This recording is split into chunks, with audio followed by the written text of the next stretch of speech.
pleasant morning, one and all. Welcome to the Monday's episode of Speaking Out, Exposing Corruption and Incompetence. Welcome, one and all. Today is Monday, the 29th day of December in the year of our Lord 2025. So here we are again for another interesting, educational episode. So welcome, one and all. Hope you had a wonderful weekend. It was a long weekend in Guyana. Officially, you had Christmas. I say officially because people would say that it started on Thursday, the 25th, which was Christmas Day. Some will tell us that it started the day before Christmas Eve Day. So you had Christmas Eve Day, you had Christmas Day, you had Boxing Day, then you had Saturday, you had Sunday, and you're back now Monday. And let me say this, I know many of you, and in the mood to go back to work. After that long weekend, hope many of you enjoyed it. After that long weekend, you're in no mood to get back to work. I know how it goes. I know, I've been there. I understand. After 4 days, 5 days, you don't feel like going back to work as yet. But you will get back into the groove, You will get back into the groove. So share the live, and let them know that we're on this first working day after the Christmas, not the holiday, after Christmas Day, because they tell you the holiday season continues. It goes up to 12th night, which I think is the 6th of January. So you have some time to go yet. So, but share the live, let them know that we're on. As I've said, today is Monday, the 29th day of December, 2025. Another great day that the Lord has made. Let's rejoice and be glad in it. Let's give praise and thanks for being in the land of the living, because it is a privilege to be in the land of the living, and we should never, ever take that for granted. So share, call and remind them that we're on, because they might still be in the holiday spirit, in the Christmas spirit. They might still be in the Christmas spirit, and they might forget that you have classes today. But remember, classes are important things. So that is why we have come here to bring you credible, valuable information. My colleague CC is in the studios waiting to get his chance to educate you, to inform you. And as is customary, as is usual, we have lots to tell you this morning. Lots and lots of stuff to tell you this morning. And therefore, share. The gates were open at exactly 8 o'clock, and many students were lined up to get in.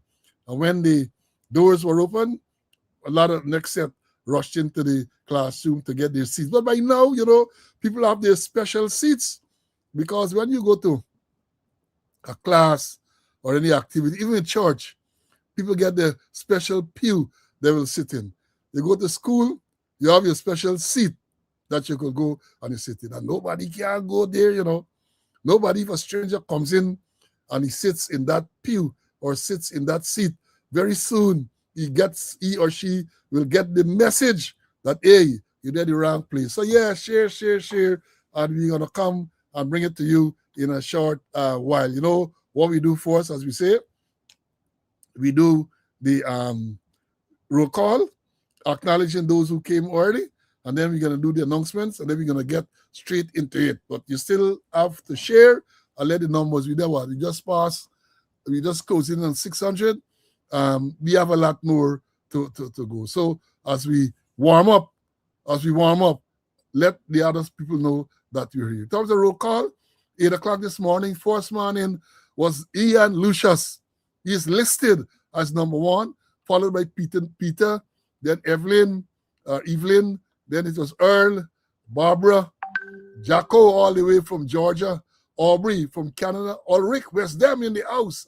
Ulrich, Kenneth from Maryland, Sean from upstate, then it was Patrick from the UK, Clarence, Anthony from Petersall in the East Bank of Demerara, Kerry from somewhere in Guyana, Kerry, then we had Raul is here, then all those people came in at 8, then shortly after Joan from New Amsterdam, then it was Ezzy, Moses, Danny is here, Floyd, then it was Sandra, Aubrey, Mary, Kevin is here, Ivor, Rosalind, Brian, Paulette, Joy, Clifton all the way from Paris, Clive from the UK, then it was Courtney, and all of those people came in the first minute or so. You have Maureen, Morton, Pinky, all came in at that time. And then when the school doors were open, the first person in was Colvis. He beat out that man. Colvis was there first. He came at 11 exactly. And also Edward came at 11, but Colvis is listed above Edward. Then we had Steve, Norville, Linda, Carlton, Popo, Rosie Rose, Bonita, Steve, Lennox. They all came in shortly. Sister Trifosa is here as well. Laverne is here as well. Rhonda came in early. So welcome all you early students. So that is the acknowledgement of those for those who come in early. Let me give you we started with the sad announcement first. And the today is what? 654 days since Sergeant Alex Vaughn was shot and killed 654 days ago. And the police tight-lipped. Initial report, they say he was shot by a colleague, and then the colleague was under close arrest.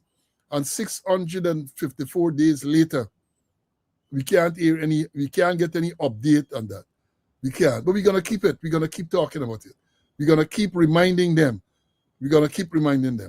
And then, the unfortunate thing is that in Guyana, there is a Freedom of Information Act, but it doesn't have any effect. The Commissioner for Information don't provide any information. The man gets a salary to do nothing, right? So in other jurisdiction, people would have gone to the court or gone to the commissioner to get the information, but not so in this place that is not a real place. Then we told you about the Chief Inspector Smith. Today is our funeral, the 29th. Today is Tessa Smith's funeral. Right now, the 11 o'clock, the body should at home at Sandy's funeral home. And then it leaves to go to Central Assemblies of God Church at East Street today. So today is Tessa's funeral. Then we have the action. Terrence Ralph, retired superintendent. His funeral will take place tomorrow on the 30th. Tomorrow at St. Michael's Church, Fort Wellington, West Coast, Berbice from 2 p.m. That is Terrence. We used to call him Action. His funeral is tomorrow. Then they got the funeral of Sergeant Wyatt Oliver Burgess, my squad mate, 9384.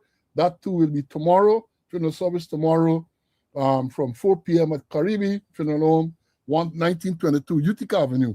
But that is just for a service. And they say a repast immediately after the Caribe, all the opposite the funeral place. But then there will be the final funeral service in Guyana on the 9th of January. And that will be at Ebenezer Congregational Church, the Namstel. The time will be announced. They didn't state the time.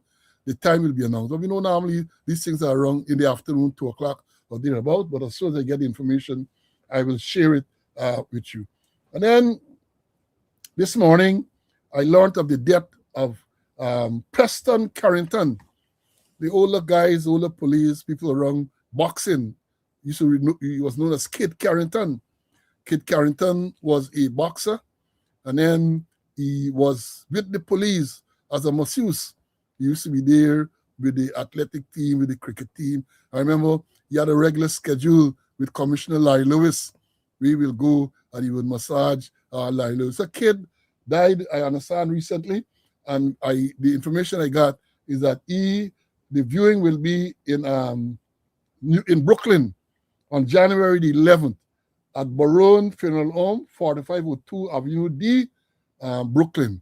So there's Kid Carrington. Remember Kid very, very well, Kid Carrington used to be around the cricket. And for the older police might remember, I think that his father used to be a groundsman at the police sports club in the days of Singh and these people. But Carrington's father, I think he had a brother too, at the TSU 78, 51, or 52. His brother was a member of the force stationed at the TSU when I joined there in 1974. So Kid passed away, and his funeral service will be in Brooklyn on January the 11th. And then I learned this morning again of the death of someone who many people might not know, Stuart Wishart. Now, Stuart Wishart, Guyanese used to be the CEO or general manager, however it is styled, of Singers. Singers, that sewing machine company. Well, not only sewing machine, they became reputable for sewing machines, but then they go to fridge and refrigerators and all these freezers and so on. And then Shoti went to Jamaica and continued, I think, with the same company. And Shoti started to represent Guyana in full bore shooting. When he was in Guyana, I never realized that Shoti was a full bore shooter. But then Shoti turned up in one of the regional competitions representing Jamaica, and he shot very well. He was a very good shot. And I recall us traveling to the UK, to Bisley, and Shoti was part of the Jamaican contingent, and we met there, and he would visit Guyana from time to time. I remember the last time I saw him, it was at the Georgetown Club. He loved hunting, and therefore he will travel to Guyana to go into the interior with Johnny Carpenter and these guys and hunt for deer and other wild meat. So yes, I learned this morning that Stuarty passed in Miami. He passed in Miami. So condolences to the family, relatives, friends of all those persons who have passed that I have mentioned. Now, again, they also, as we on this before I bring in CC, I think his Boxing Age reported 75-year-old man murdered in his home. And when you read the story, he lives in the States, and they say that he travels back to Guyana frequently, and he's very kind in the community and all of that. They found him dead, stabbed, murdered.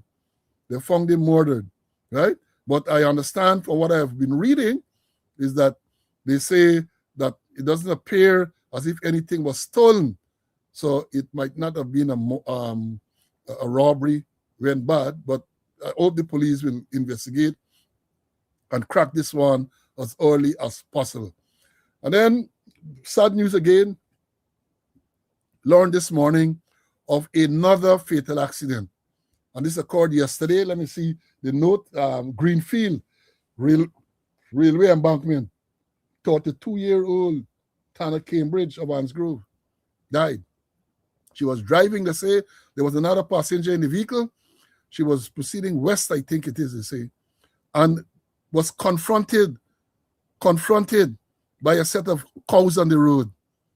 Confronted by a set of cows, she swerved to avoid collision with the cows, end up into some culvert, and that woman perished. Again, we say, dangerous place.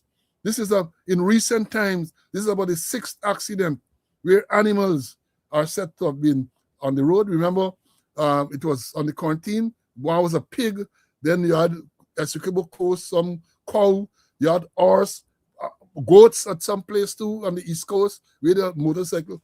Comrade, the place dangerous. And they are going to concentrate and tell you about tint and all these things. Those things are necessary, don't get me wrong. But it is time that the government take some step to rein in these owners of these animals that are allowed to be on the roadway. The owners, because these things have to have owners. And to show how they operate in such a piecemeal manner. We mentioned it before when Clement Roy was Home Affairs Minister. They had some vehicles that were adopted, some trucks. Ovid Glasgow, retired assistant commissioner, right? Who they had pictures going around recently with Priya Manik Chan. So Ovid was in charge of that unit out of the Ministry of Home Affairs. We used to go around and impound the stray animals. Something needs to be done. These owners need to be made accountable. Now this young lady lost her life, she along with others on previous occasion, because of animals on the road. They're talking about this big economy and this fastest growing economy, and they're doing all sort of thing, infrastructure work. Those are basic things that should be reined in. What is the role of the NDC in these things? I am sure that the local government law or act, provides for the NDC to take action in these matters. Nothing, and don't people losing their lives because some cow on the road, somebody left the cow, or nighttime, cows on the road. Yes, people, cow on the road, horse on the road, goats on the road, pigs on the road. That is what is going on. And then you're going to hear they're going to come and say, oh, she was driving at a fast rate of speed and all kind of thing in a computer. Well, why animals are on the road anytime, most less in the night? Why? Well, it's sad, sad. So, again, condolences to the relatives of that 75-year-old gentleman that was murdered, West Bank, and condolences to the family of this young lady who lost her life. And at this time of the year in particular, And there's another serious accident reported. They say the person is critical. Let's pray that those persons who are injured are pulled through. So that's what we have. Let me bring in CC before we move on. I think we have some other announcements to make, but let me give CC an opportunity. CC, welcome, everyone. I hope you had a wonderful Christmas weekend, a long weekend. Hope you are replenished and rejuvenated and ready to go. Yeah, I'm ready. Happy to be in the land of the living to do God's work. And I had a very good couple of days. As I say, I started to eat back my normal way, like a king, a prince, and a pauper. Good in the morning, cut down in the midday, and a little in the night. That's the training I had from the FBI. But things are generally quiet. My sympathy to the members of the bereaved family, the friends, the associates, that sometimes we have to go sometime, but on this, I read about difficult circumstances, tragic circumstances, where the woman on the East Coast saw from cow and end up dead. I know there is a charge we used to institute, suffering animal to stray, suffering animal to stray. We used to charge the owners of this. But then again, sometimes most of the animals, when I check them, they ain't get no brand. And they say after, I think, 6 months after, sometime after you, can't remember exact time you became the owner, you're supposed to brand them and things. And so sometimes quite a number of them we check, there's no brand. Or even that sometimes the owner will go and cut out the brand, when you turn up there, no brand, there no brand available. So my sympathy to those persons there. Yeah. The animals should be branded. I think it's after 6 months. The animals, cows, horses, donkeys, these things should be branded so you can know who the owners are. But that don't happen. It's part of the lawlessness. That don't happen. Excuse me. That don't happen. Now let me tell you about the more pleasant announcements. Birthday greetings today going out to a very good friend of mine, retired Lieutenant Colonel Fabian Liverpool. He retired from the Army. He was at one time the permanent secretary of the Ministry of Home Affairs. I think when Feroz Mohammed was there. You see, let me say this, say what you want. But back in the day, when PPP came to power in 1992, right? Jagan and those people recognized the professionalism of members of the uniformed service, right? Credit to him. So they brought Fabi Liverpool, a retired lieutenant colonel in the Army, to be the permanent secretary at the Ministry of Home Affairs and did a fantastic job, right? He's the man. I remember he had battles with some senior people, including the commissioner, because he's the man we're talking about strategic plan. He made the point that you have to have a strategic plan. I remember I was part of the team to put together a strategic plan because he was saying that you can't be making requests for resources and you don't have a strategic plan to guide this thing. So I think that was one of the first strategic plans we were able to put together. So Fabi, and then when he left there, he went to CARICOM as a security advisor. Some portfolio he had at CARICOM. So Fabi is celebrating his 80th birthday today. Congratulations to you, my brother, and keep batting. And then we have, let me see, in terms of advanced birthday greetings, we have advanced birthday greetings to Going out to my good friend, oh Lord, retired Deputy Commissioner Leon Trim. Leon is celebrating his birthday tomorrow. Leon celebrating his birthday tomorrow, or it's a birth anniversary, however you want to style it. And then we have, don't forget, recently, Nigel Happy celebrated recently, John Sayers, Ian, who is on the program, my squad mate, Leon Lucius, Norley Nestor, Natoya Benjamin, Woman Inspector, Letitia Sutton, my sister Denise Slow, and Bonita Fraser. They all celebrated recently. So, again, happy birthday to those who are Frito Fabi and others who are celebrating today, those who celebrated recently, and who are celebrating in the near future. I wish you Godspeed, health, strength, and happiness. Let me also tell you, I reminded you that the 26th was the first day of Kwanzaa. Kwanzaa, and I read to you what it is all about and all of that. And thanks to those who communicated with me and thanked me for that bit of passing out that bit of information. Well, today is the 4th day of Kwanzaa, and the 4th day is the title Ujama, Ujama, Ujama. Hope I pronounce it correctly. And it deals with cooperative economics. So each day is labeled. So today is labeled cooperative economics, right? Cooperative economics. And then before I bring in CC, I have two other announcements to make.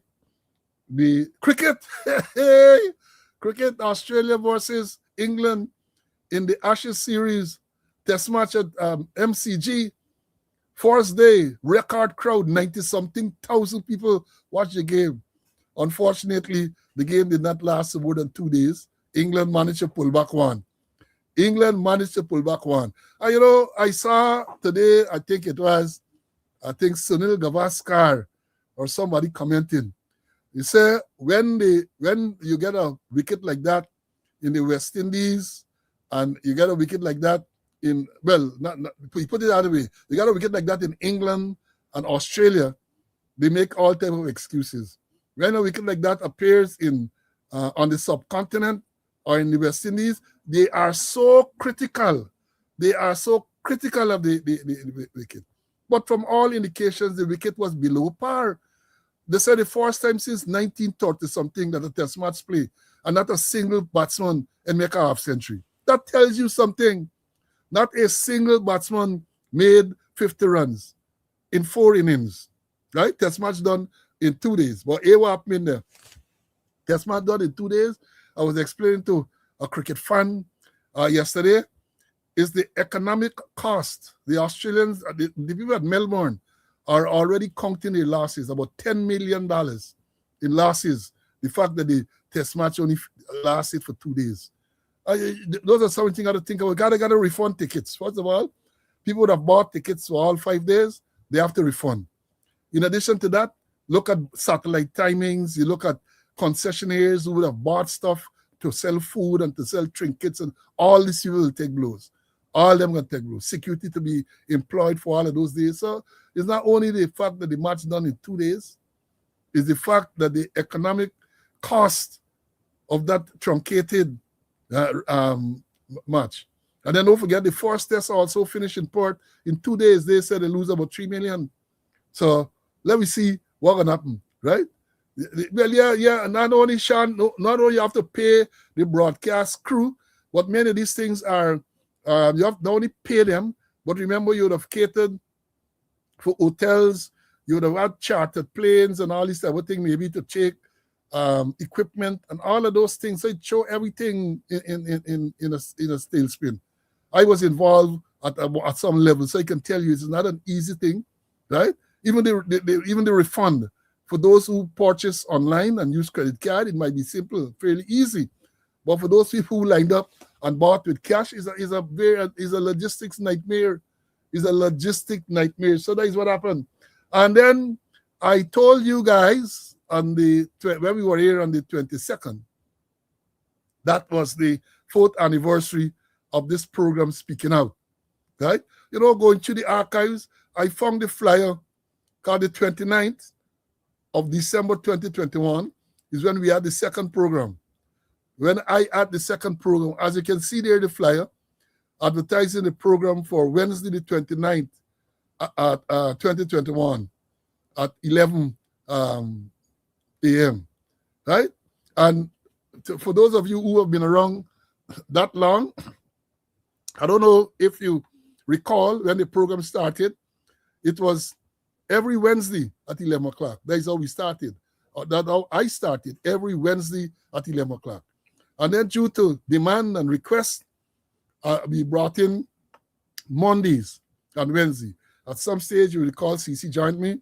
And then later we brought in Friday, 4 o'clock in the afternoon. So we have been going from strength to strength. But I saw this flyer and I said, I have to share it with you. And I wonder how many people who are here now, were there back in the beginning in 2021 when the program started. Because when I started, a couple hundred, and I was happy that you had a couple hundred viewers, right?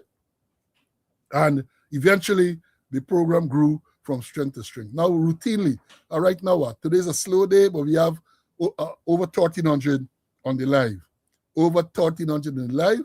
And I show when it picks up, we can close in on 2,000 or thereabout on the live. Lennox say he was. Congratulations, Lennox. Rhonda says she was there very early as well. Yeah, once a week. I started once a week on Wednesdays at 11 o'clock. And then people started to demand, no, you have to come more often. This thing too long. I say, all right. I look at the schedule and I decided, because one of the things that we decided, we don't want to clash with any other program. We don't want to have you having to make a decision, even though the program will be on YouTube after. We want you in the live. And we don't want you to have to make a decision whether you must come on speaking out. Because we know where you will go. We know where you go, right? So many people are commenting here now to say that they were here from the beginning. And I thank you guys, right? Thank you, Ulrich, and everybody say it was every Wednesday. Yeah, Ulrich, it was every Wednesday we started. On a few occasions, we might have had some adjustment, but it was every Wednesday. And it's good to see so many people are indicating that they have been here from the beginning. And I hope that we have not let you down. The fact that you continue to be here, to me, is an indication that we have not disappointed you. We have not disappointed you. Because if you were disappointed, you would have moved on. So again, I appreciate the fact that you guys are here religiously since then, right?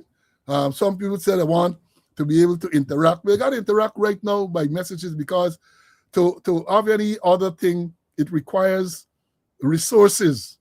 It's not just ordinary. You got to get special equipment and all this type of thing, which we don't have. So for now, maybe sometime in the future we might consider that. But for now, this is what the format is, right? This is what the format is. Let me bring in CC. You can comment on the cricket. You can comment on the speaking out. CC, have your say, my brother. Okay. Congratulations to Fabian Liverpool. Great guy, a guy I learned quite a lot, and I continue to learn from him and understand people like Bonito Fraser and others had a very wonderful birthday.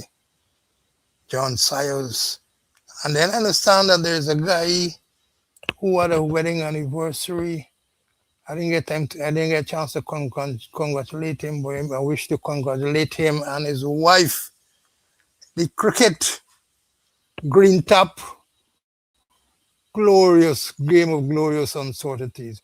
But I always like the England, the attitude, the type of cricket what they play, especially with Stokes, They're playing a type of cricket that, will bring results that will be positive one way or the other. And as you mentioned, Paul, yes, it might be a financial disaster for the Australian cricket board, but that's cricket, and they set the green top, so they got to pay for it. Yeah, they set the wicket. set the wicket, and that is the result. Now, I'm happy to see so many students indicating that they were here from the beginning. And Roy is one of the persons who is saying that he was one who was calling for at least twice a week. Well, your request was acceded to, and we even moved beyond that to 3 times a week. 3 times. Matter of fact, today is what? For this year alone, this is the 137th program for 2025. 137th episode today. So yes, thanks again for the support. Not only the fact that you've been coming here, right, but some people have been supporting material, have been giving material financial support. And we thank you very, very much for that. We thank you very much for that. Courtney said that he was here from the beginning too. I know many people would have been here, and I've said the only reason that you will continue to be here is because you find the program interesting, educational, right? Right. So Patricia G from New Jersey, she was here very, very early as well. I recall those persons. Lawrence is a beginner. Many people. So thank you again. Thank you for being with us through thick and thin all these years. You know, they have made several efforts to get us off the program, because when the program started and I started to review, so they filed a much lawsuit against me and all sort of thing. Some of those matters are still pending in the court. They do all kind of thing. They send a threat, or they can kill me and all sort of thing. They do all sort of thing. But as I've said, all of us have to die, right? And I am fearful of any one of them. I am not fearful. So we're going to continue to come. We're going to bring you the credible, valuable information. And note, 4 years and counting, they have not once rebutted anything that we have said. Not once. No credible rebuttal. They just bring out people to attack. This Hadoman attack. They're attacking slow. And most times they have a penchant for bringing out these Germans from the Volkswagen company. It's them that has come out. They call me geriatric. They say, one of them come out, they say, Slow is a disgrace, former police officer who is bitter. Somebody have to ask, he, she, whoever he is, if he ever tastes me to know that I bitter. All of that they do. You already recall? Perhaps when we meet next on the scheduled program on Wednesday, the last day of the year, maybe we'll recap some of the things that occurred during the year and so on. Right? Maybe we'll do that. Maybe we'll do that. But they've done all kind of things to sabotage this program. All kind of things they have done to sabotage, but we're still here going strong. And I guess, and to be fair to some of them are appreciative of the program, even though they might take offense to the manner in which it is presented. A senior officer told me that. Senior officer met me. I think CC was there too. And the senior officer said, look, this is such an educational program. But man, the personal, when you call, we call personal attack and so on, you must tone down and so on. I said, no, you got to reveal the incompetence. If they're incompetent, you can call them out. I ain't sugarcoating anything, right? But the senior officer did mention how appreciative they are. Some of them just turn on in the office to listen. Some of them, including government minister, at least one minister I know used to listen. And when he can't listen, you get people to tell him, report to him what has taken place. And we're going to continue. We ain't going to stop. Now, let me move on. Today is the 29th. And inclusive of today, there are 3 days left, 3 days left. So we get tomorrow the 30th and we get the 31st. So we're going to talk about that perhaps later some other time.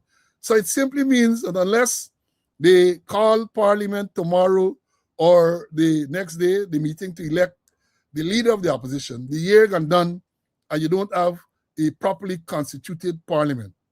Don't forget, elections were held on the 1st of September. Parliament convened 1 day beyond what is stipulated by the Constitution, because it was convened on the 3rd of November, when according to the Constitution, the Parliament should have convened within 4 months of the previous Parliament being dissolved. And it is said that was dissolved around the 2nd of July, and therefore the Parliament ought to have been convened before the 3rd of November. But they convened them the 3rd of November, which was 1 day beyond. But they're lawless people. They're a lawless set of people. The Constitution don't mean much to them. Rules of law don't mean much to them. So you're going to have a situation here, most likely now, where the year is going to finish 2025, and you don't have a properly constituted parliament. So therefore, you don't have a leader of the opposition. And they would want to tell us that the arrangement there with the extradition and all of those things are not politically motivated. That is what they want to tell us. I mean, Jack, they will say, Guyana get some real stupid people. Not all of us stupid. Not all of us are stupid. We see what is happening. We see what is happening, right? So let me tell you a next story. And then again, let me tell you too, because the Minister of Home Affairs did say that remember the story in relation to the tint, the enforcement will start from the 1st of January 2026, and they were to go to Parliament to do regulation and all this type of thing. So 1st of January gonna come, and no regulation is not gonna go into place. So let's see what will happen then. Let's see. I see Big Smith post something that he gets some update on the tint arrangement and so. What are they gonna tell us? What are they gonna tell us? Right?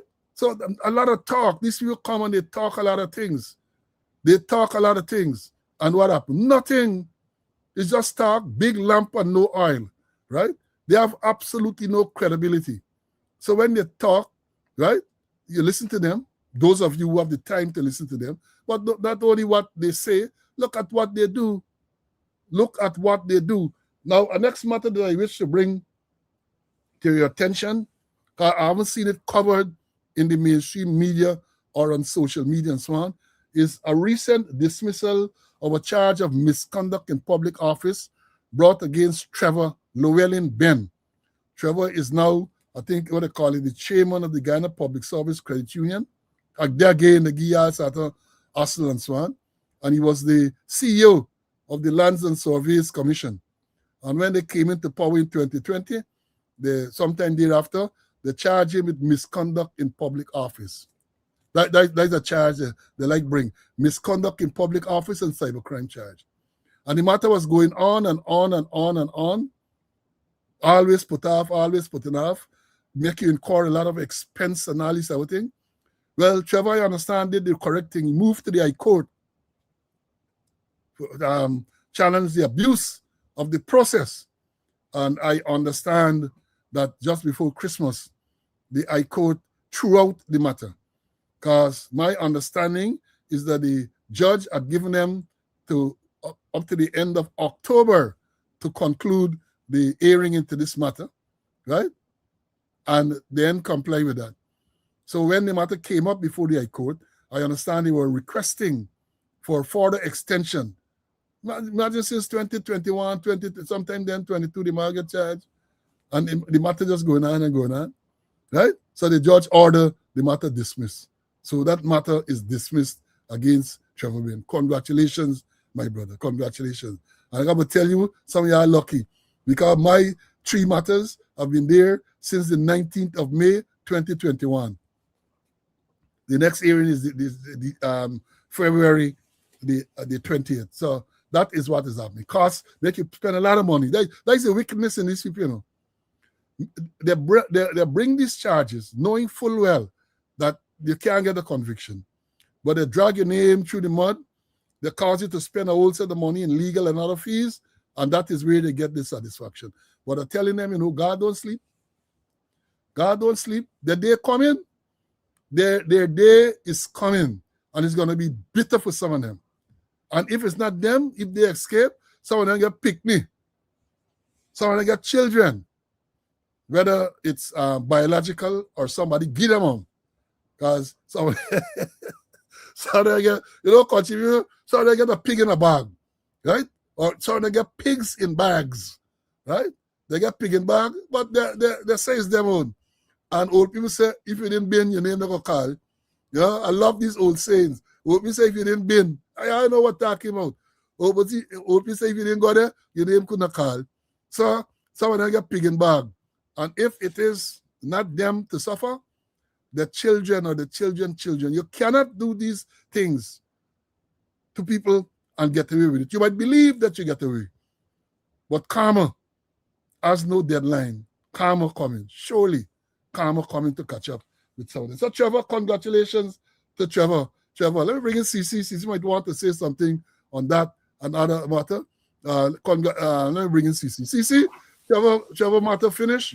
And, well, I get others in court, and they're dragging it out and so on. But at the end of the day, the evil will be defeated. Go ahead. Yeah, I'm happy that Trevor, the matter has been dismissed. Misconduct in public office. And there are so many persons now in government who could be charged for misconduct in public office. But no, they try with Trevor, and then they stop there, they try with the credit union, but he's doing an excellent job where public servants could easily get a loan to buy a vehicle or a loan to do something to their house or something. He has revolutionized the way persons can have easy access to borrow money from the credit union. So keep up your good work, Trevor, and congratulations. Yeah. Good always triumphs over evil, man. Good triumphs over evil. You do nothing, you have nothing to fear, even though they try to manipulate the system. At the end of the day, God is in charge. At the end of the day, God is in charge, right? Now, yeah, somebody tell me pelting jabs, pelting punches, man. Yeah, some of them they give them pig and bag, they get pig and bag. Country man say, don't buy pig and bag, right? But some of them know that. And as we say, old people say, if you didn't go your name on the call, and some of them know full well why they allow you to go, because they wanted your name to be called innocently. Now we move on. I said the lawlessness continues, The lawlessness continues. Look, this is, I think, Boxing Day. Let me show you all this tape. This is Boxing Day. This is a man, some altercation with the neighbor. He come out and look, hey, watch what happened.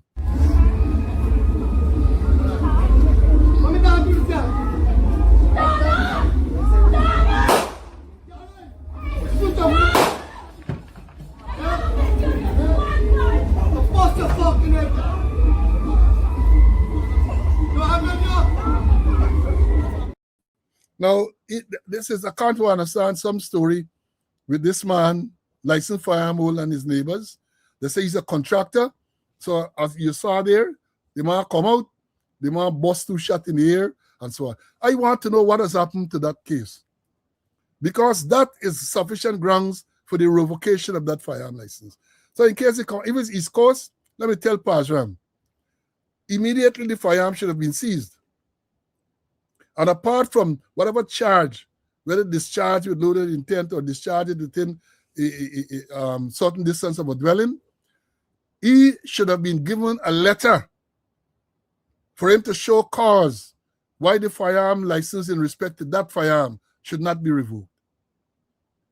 He should be asked to show cause, because he should initiate the process to revoke that firearm license.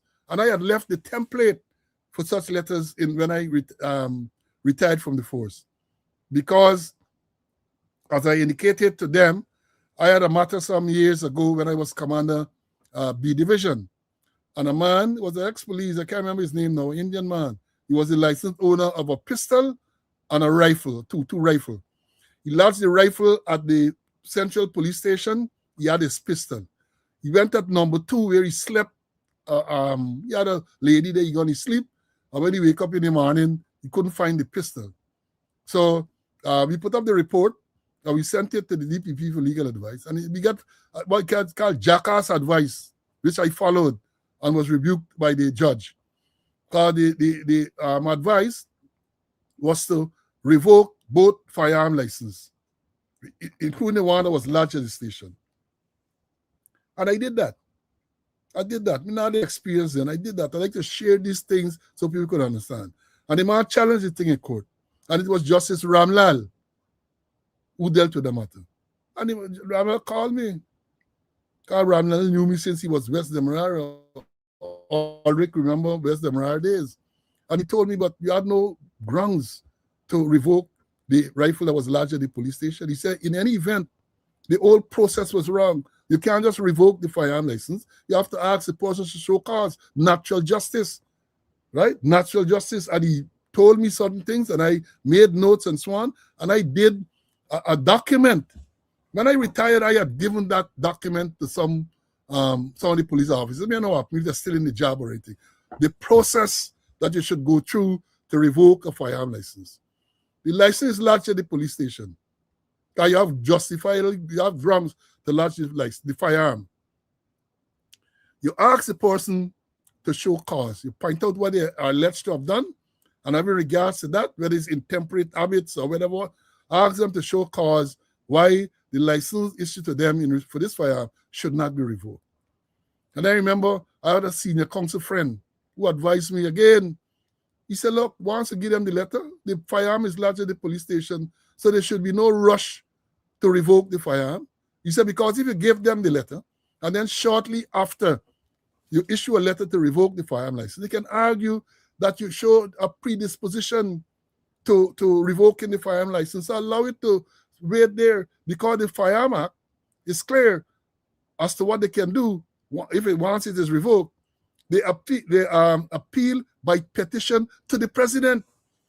There's the next case I had in front of Justice Jainarayan Singh, where I had revoked the firearm, and then the man took the matter to court.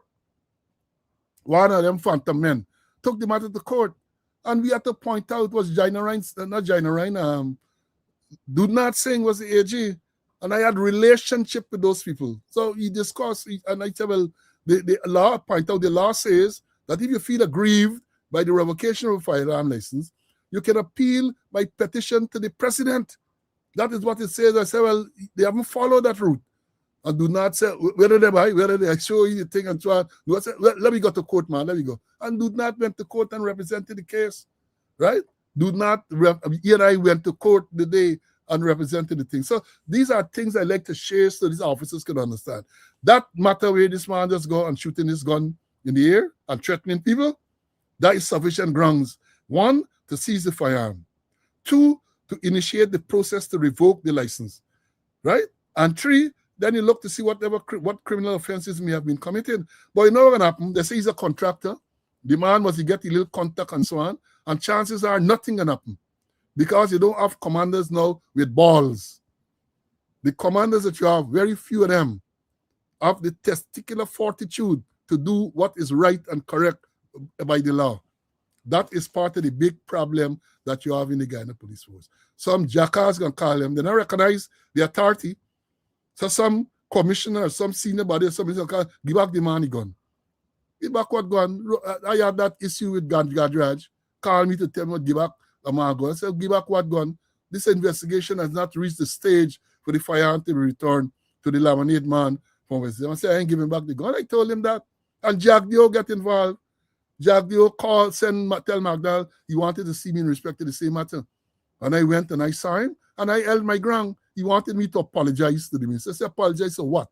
Let the minister reduce into writing what I have done wrong. And if I recognize that I was wrong, I am going to be willing to apologize. But up to now, this is what I told Jack Dio, it's just word of mouth. So I let the minister write to say what I did wrong. Of course, he never wrote. But then they tried to victimize me, to put me out of the force and all this stuff. I stood up and moved to the High Court and won. Because the whole story, when I moved to the court, they never filed a defense. They got McDonald for right for 10-minute transfer to financial investigating unit. I said, I didn't join the force of that. I did not join the force of that, and I'm not going any place. And I moved to the High Court. And when the thing filed in court, McDonald run crazy because they left it on their own. They never, ever entered the defense. Never entered the defense of the matter.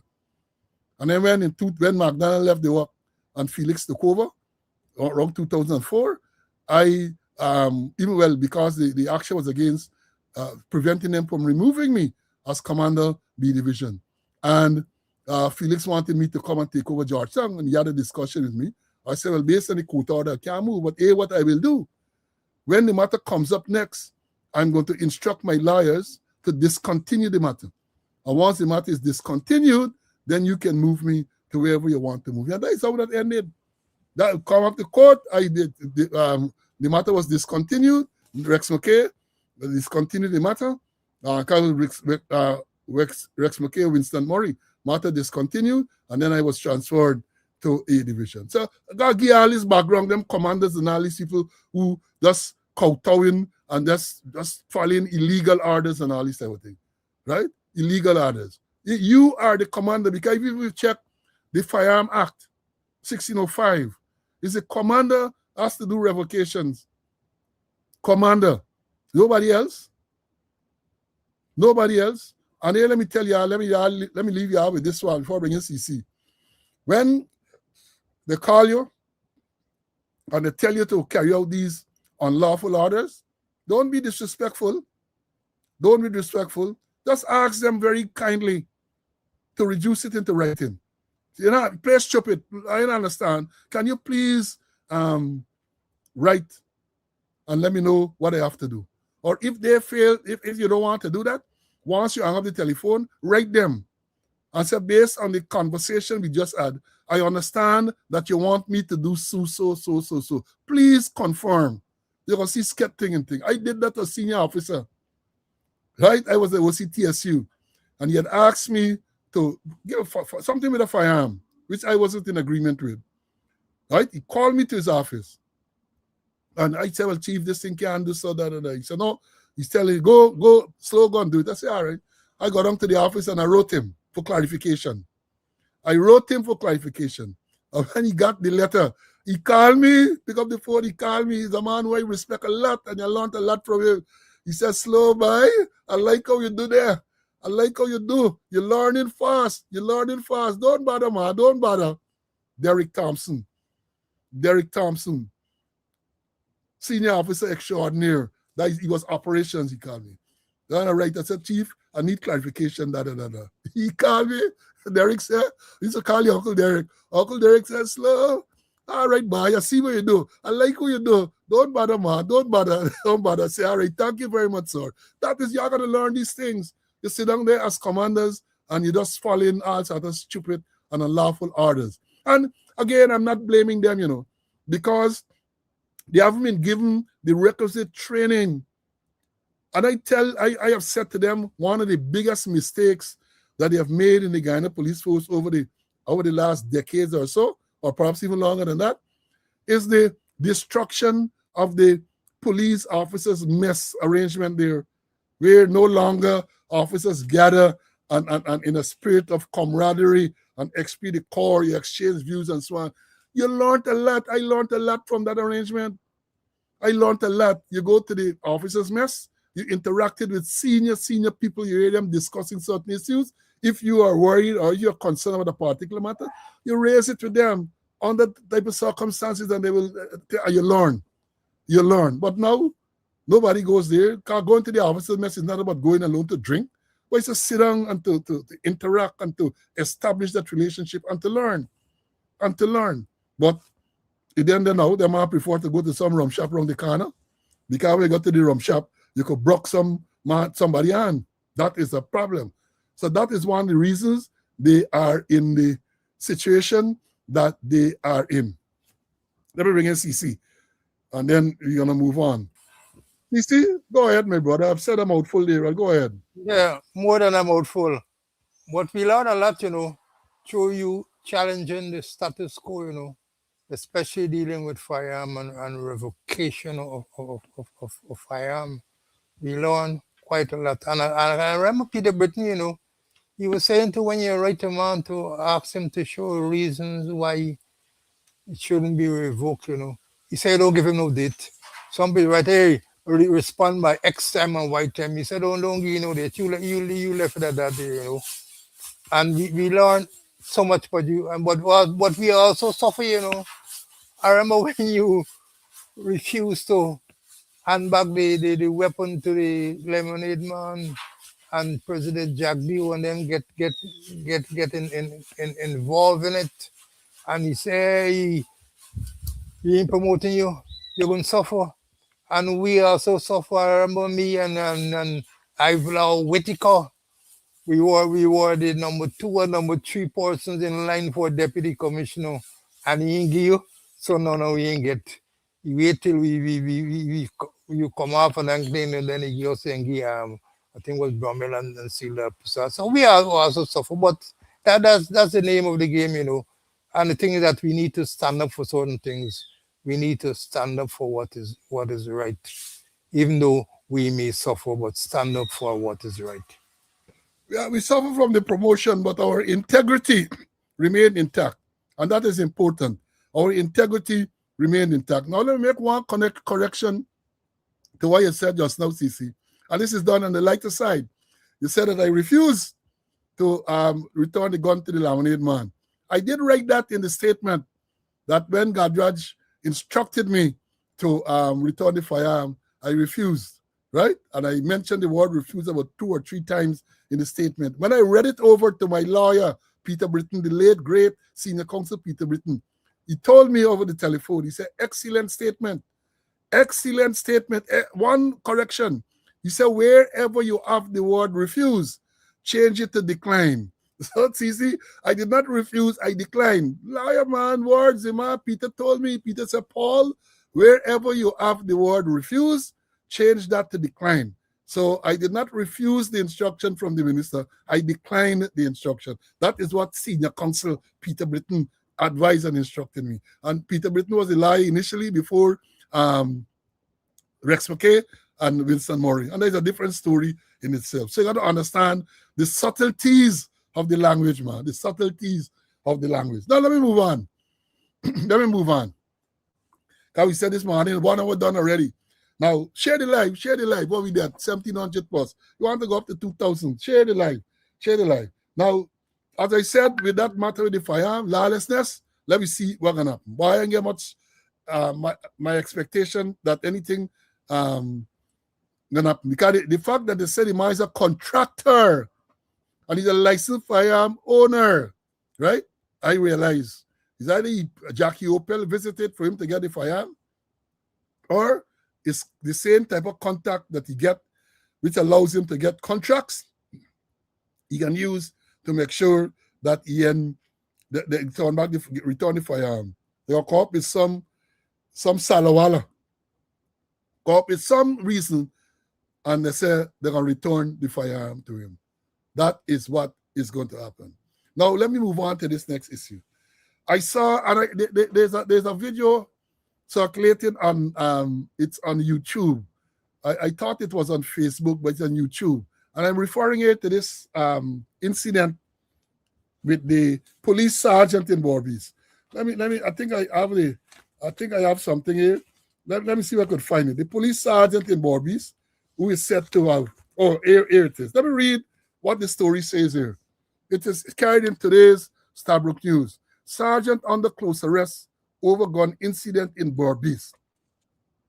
The Ghana Police Force has placed a police sergeant under close arrest following an alleged shooting incident on Friday, December 26, 2025 at number 78 Village.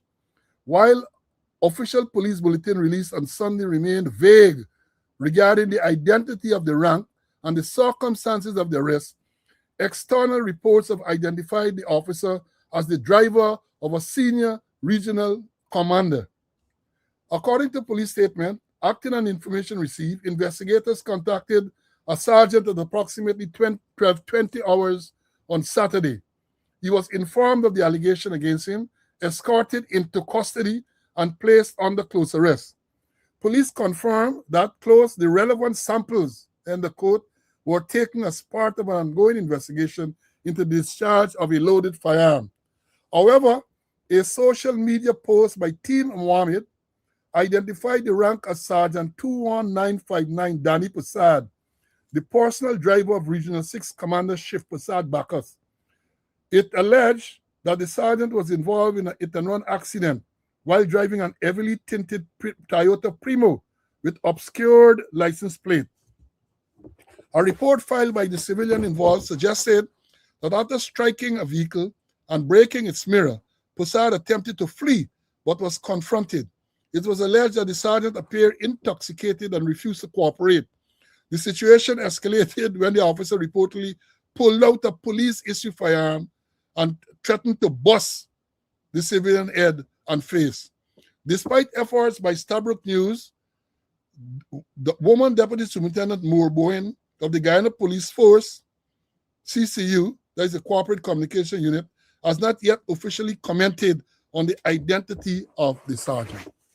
Now, let me unpack this.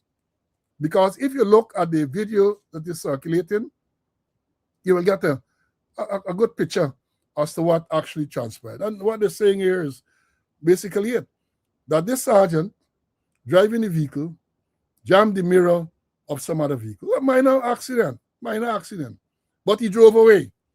It is said that he was pursued by the driver of this other vehicle. Mark caught up with him, and there was this confrontation, and he pulled a gun and threatened to bust the man's face and all sort of thing.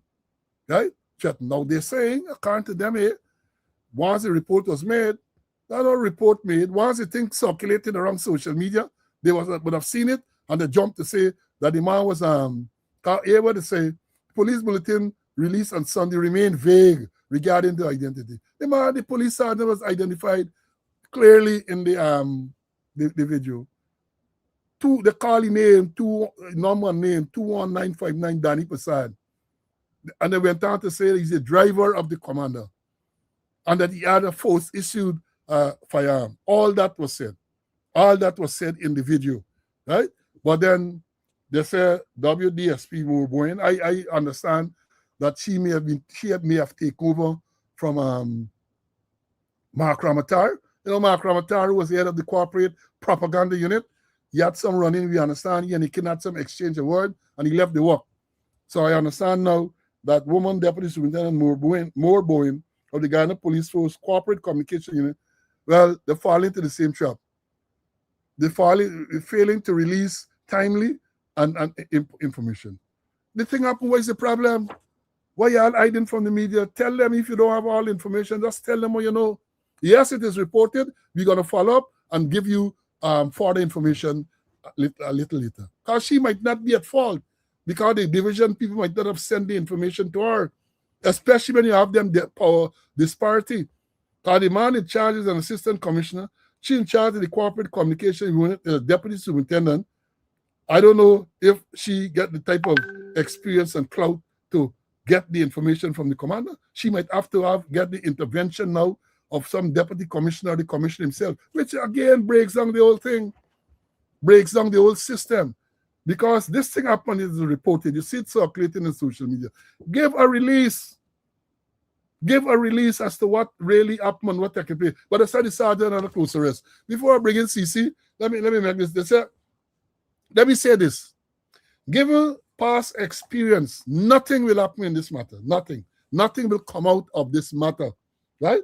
It will be covered up like several previous serious allegations. It can cover up.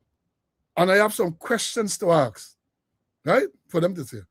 A police sergeant is the driver. Let me understand. Let me unpack this, He is a driver.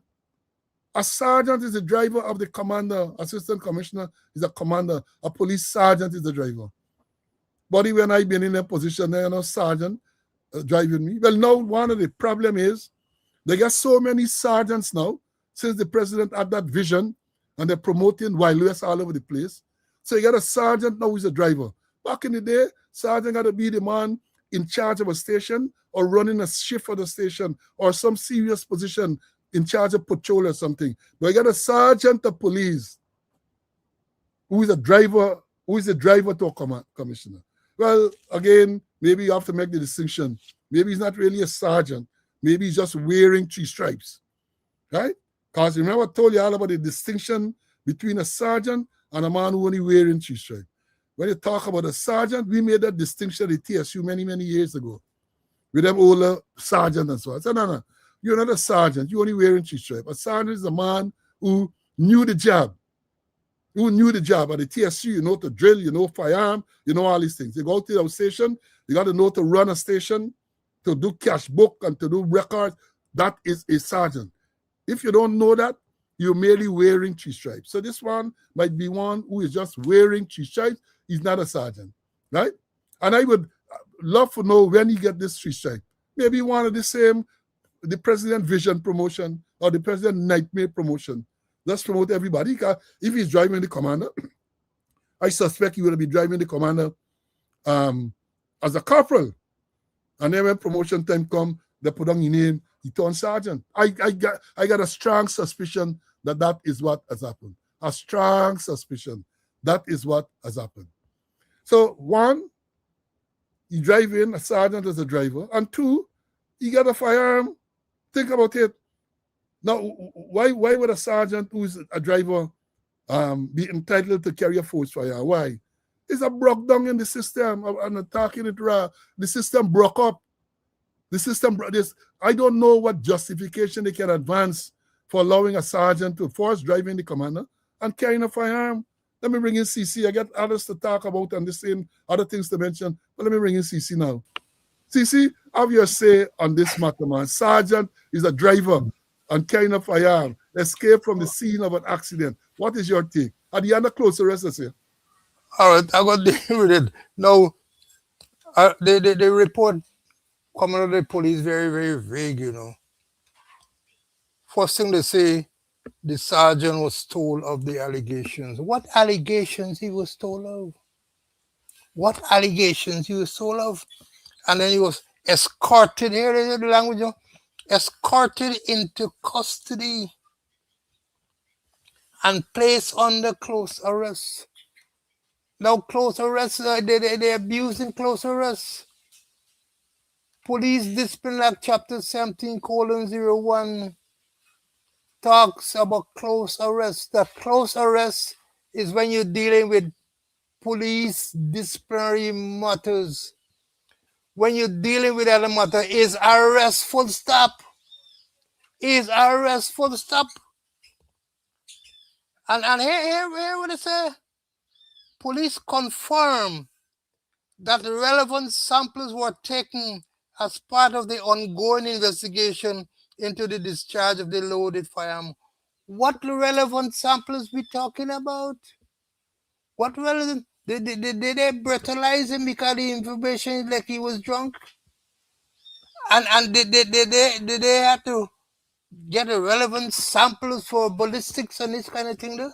You say confirm that the relevant samples, what samples they take? You know, the more you read it, the more you think, and getting on back to the police, the driver for the commando. How in heaven's name a driver carrying, and the driver's a sergeant too? In my days, if my driver becomes a sergeant, he's out, he's not no longer driving. You gotta go to the station and elsewhere and do work. And I could tell you, I was commander for Region 1, 3, 4, 5, 6, 7, 8, 9, and 10. And I had no sergeant driving me. None whatsoever. When you turn sergeant, you lost the driving work. You can't get a sergeant there, and it's misuse of the human resource. How you and then how we get a license? How we get a firearm? How can a driver carrying a partly carrying firearm 24/7?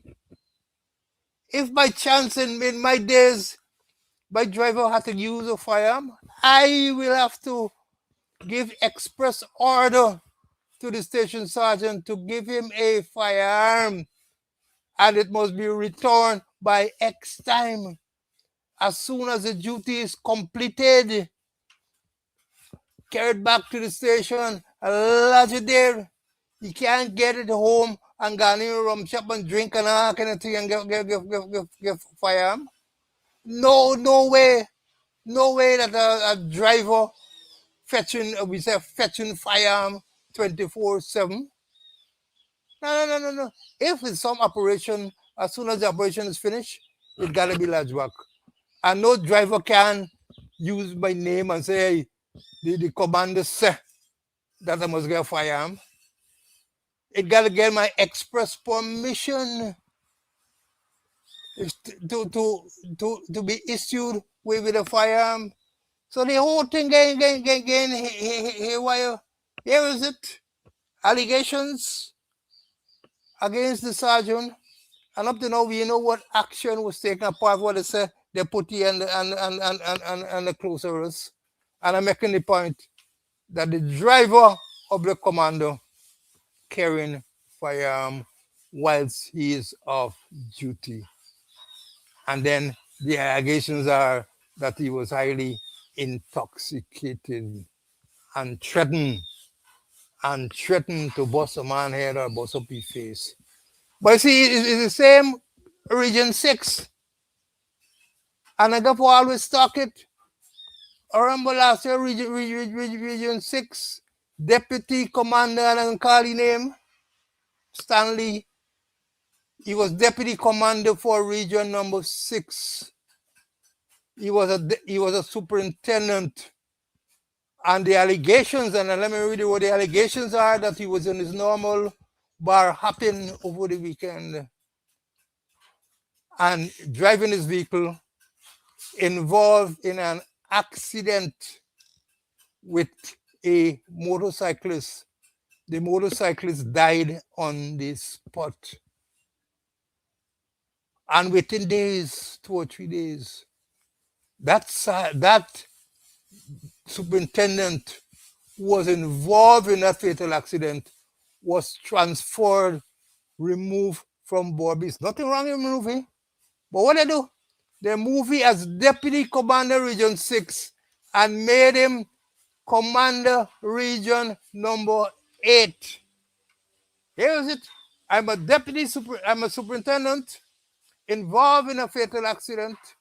In a couple of days' time, you move me from Morbies to Region number 8, which is Bajo, and you put me there as commander.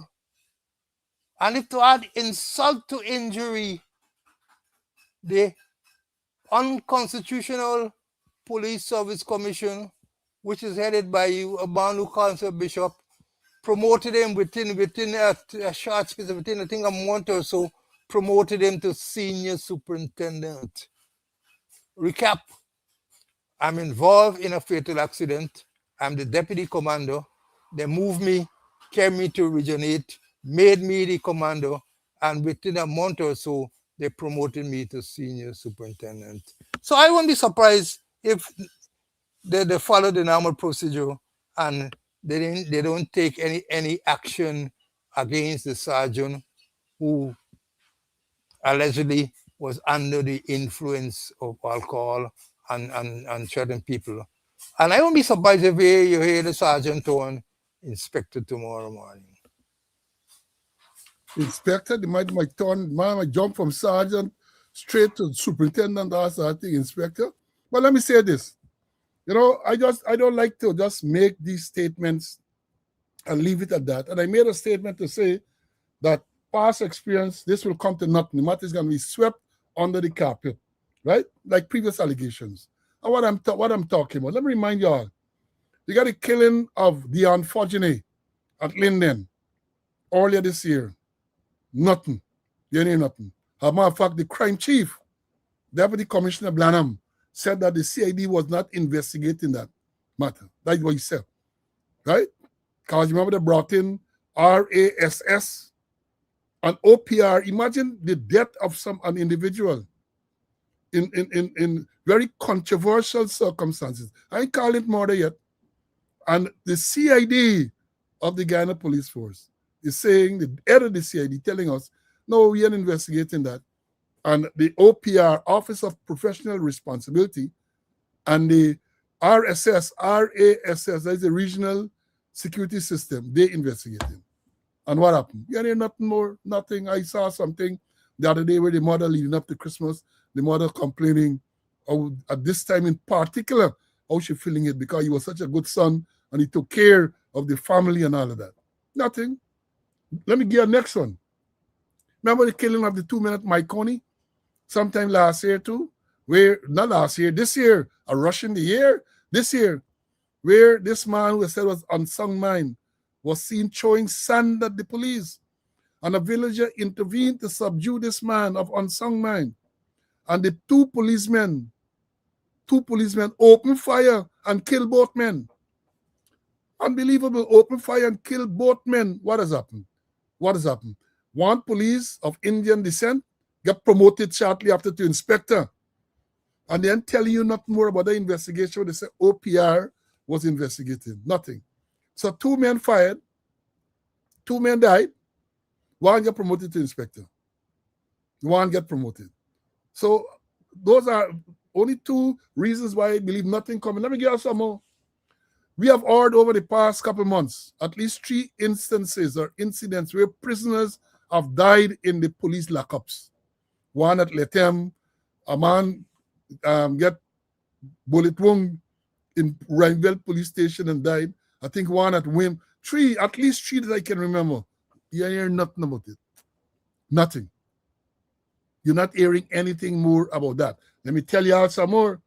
You had sometime earlier in last year a report that there was some series of housebreaking or burglary, whatever it was, and they said evidence show, phone record show, that a sergeant of police at West Demerara, I think he was from Videnu, can't be sure, was in communication with these thieves.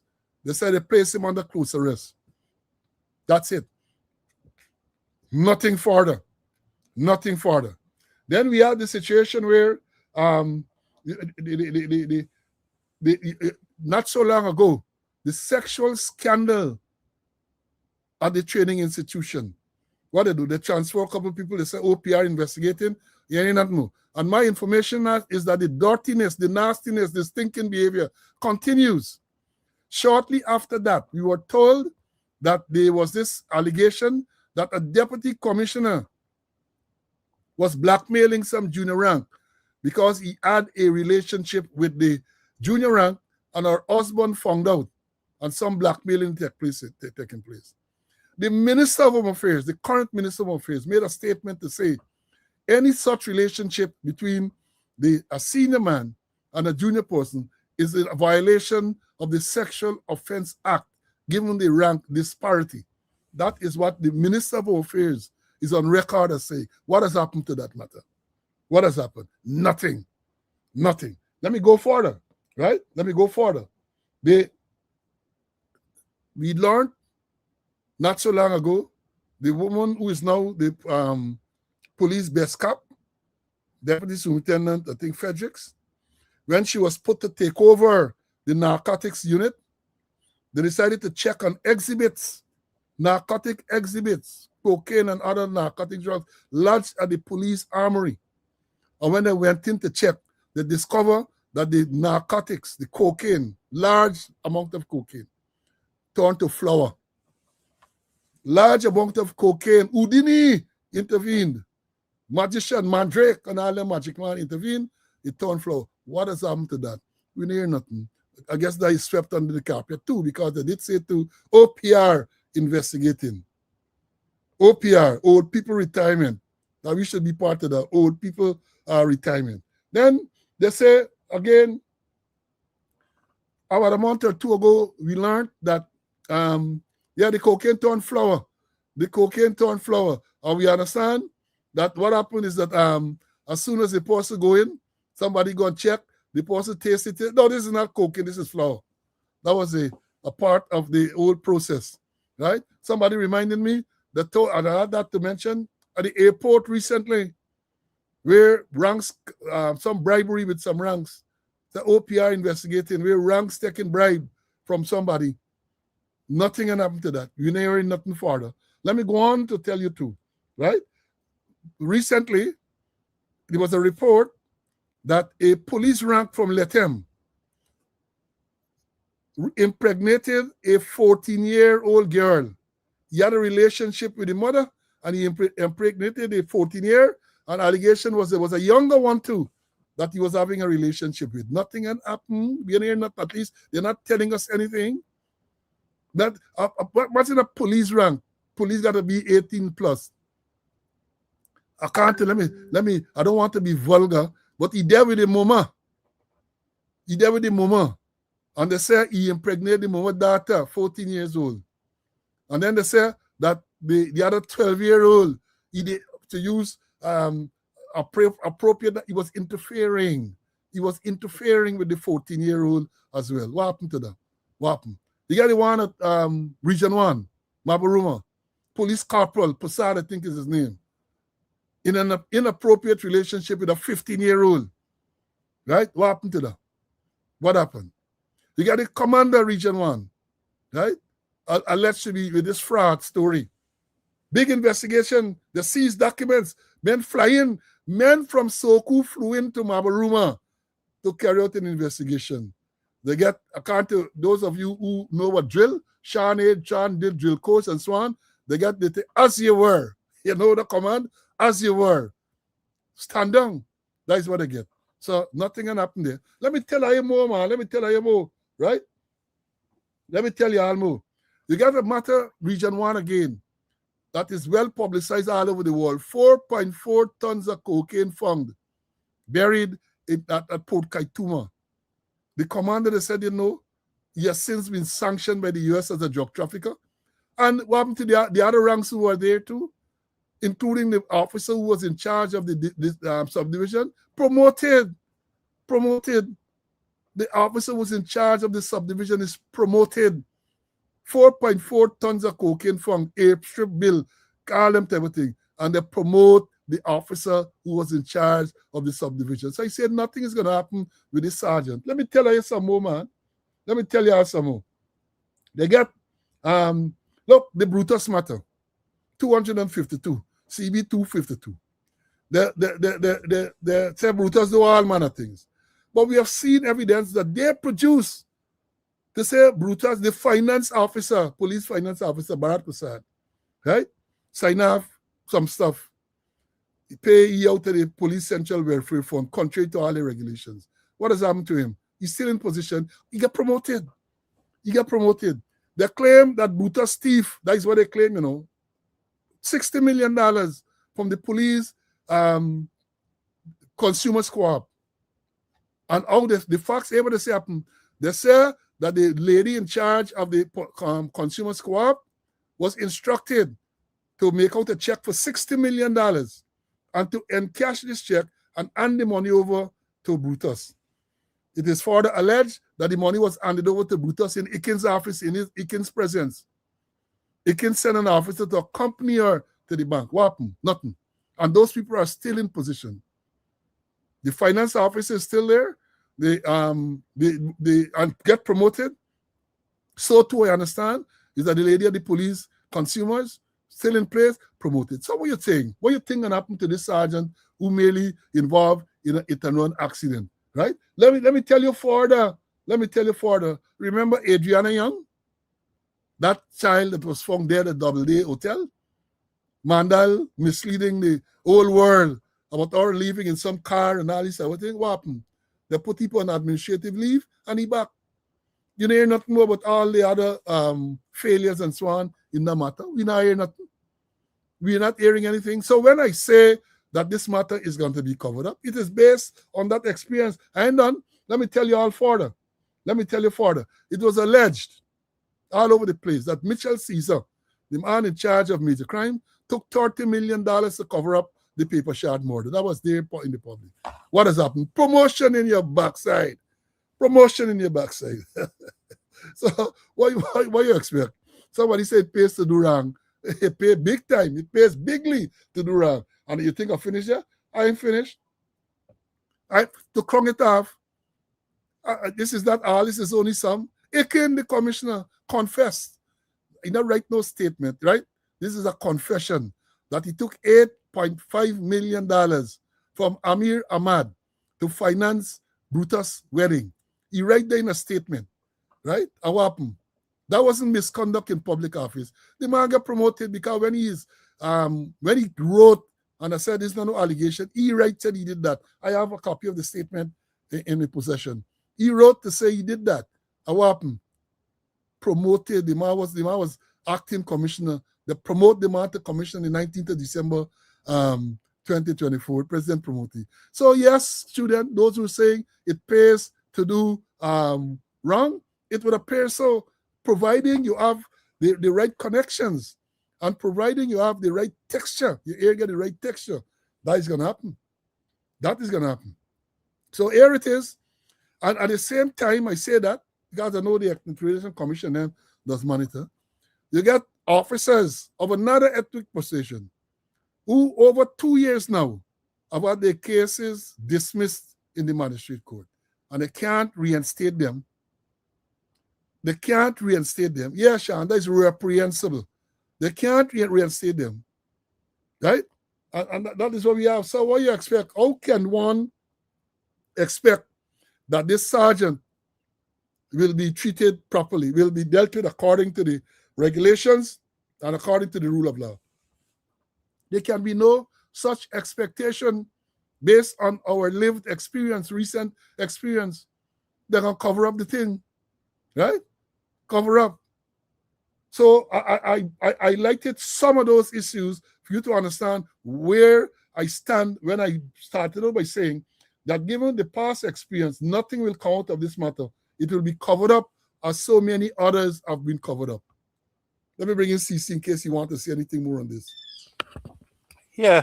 Let me add a couple more to, what me Lola Dole story.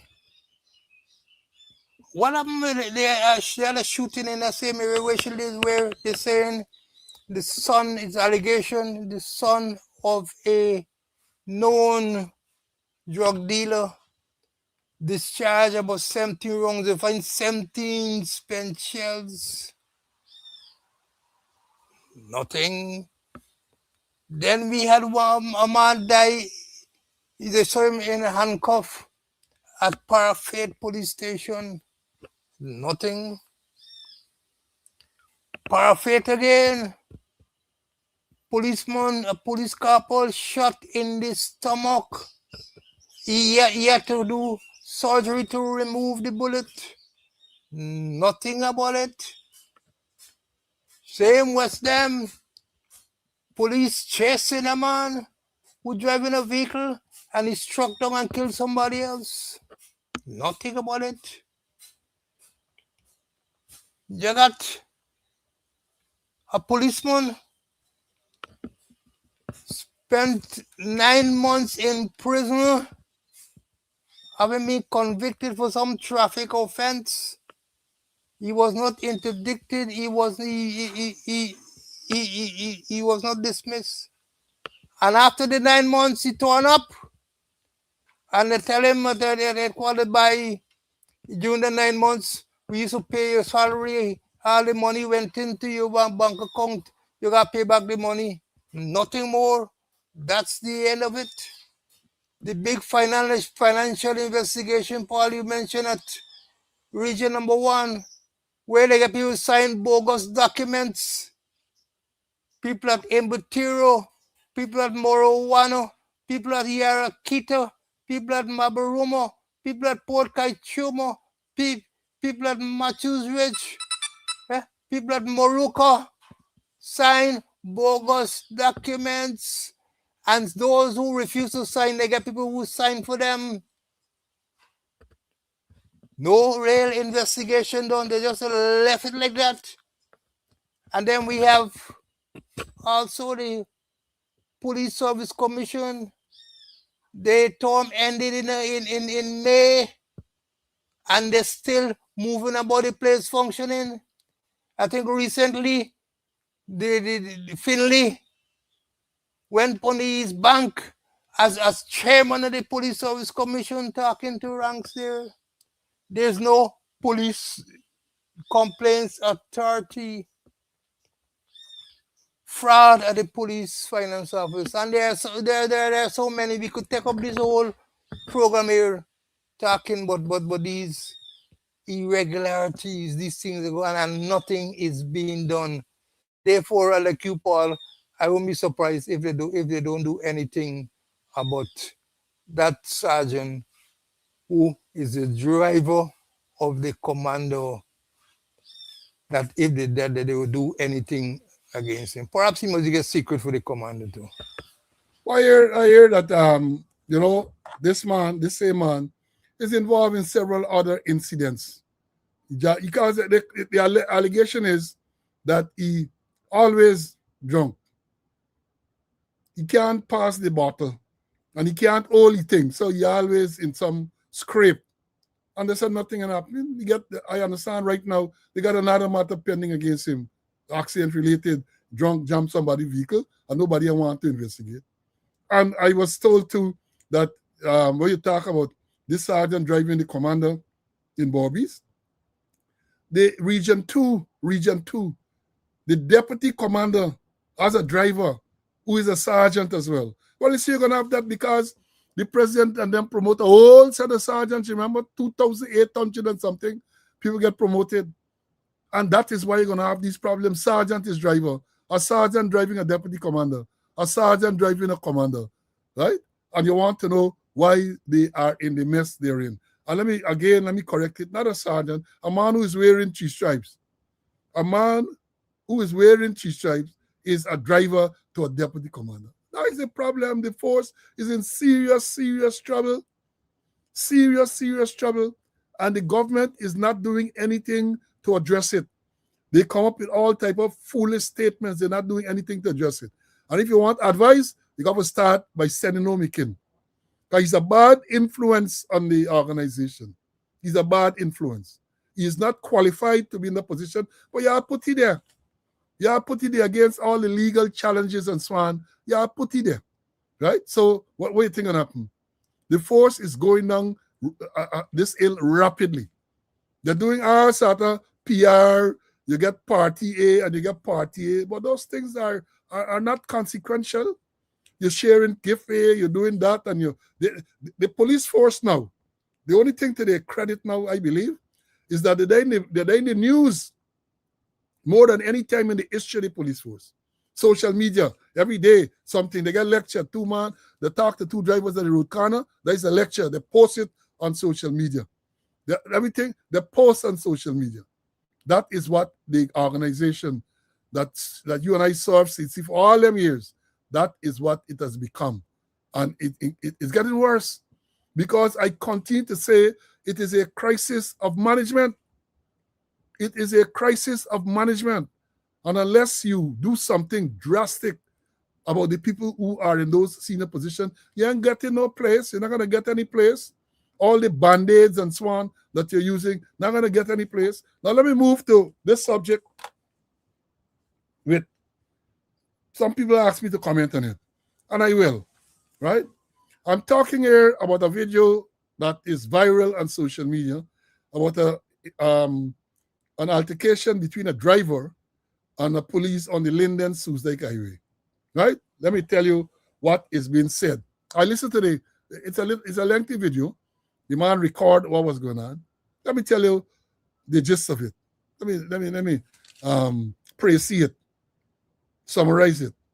Marcy was driving, think he was going to Linden, and he passed the police somewhere. Police came after him and told him that he was speeding. Police said that the man passed him, he was doing 140. Said about that. Police chased him down, stopped him, pulled him over. I think he had passengers in the vehicle. Of course, the man said, no, not at all. He never drives at that rate. He didn't drive at that rate. Police then demanded of him that he produce all relevant documents, right? The man handed over his driver's license and other documents while continuing to protest, saying, hey, I didn't drive in at that speed. I don't drive at that speed. I wasn't driving at that speed. And the man. Then the police, Lance Corporal Sobers, I think it was, took out the phone to say that he's going to flash the man driver's license. And the man said, you shouldn't be flashing my document, right? So they add that. That is the gist of the thing. That is the gist. Now, there are several things that I need to comment on. First of all, let me start in some type of logical frame. The police said that the man was driving at an excessive rate. Because the Linden Soosdijk Highway, the maximum speed is 100 kilometers. Police claim that he was going at 140. There was no radar gun. So how did the police come to the conclusion that the man was driving at 140? Apparently, the explanation was that police drove to catch him up. Police had to drive like about 160 or something like that to catch him up. That is what I think. But how are you proving this excessive speed in a court of law? How are you proving that?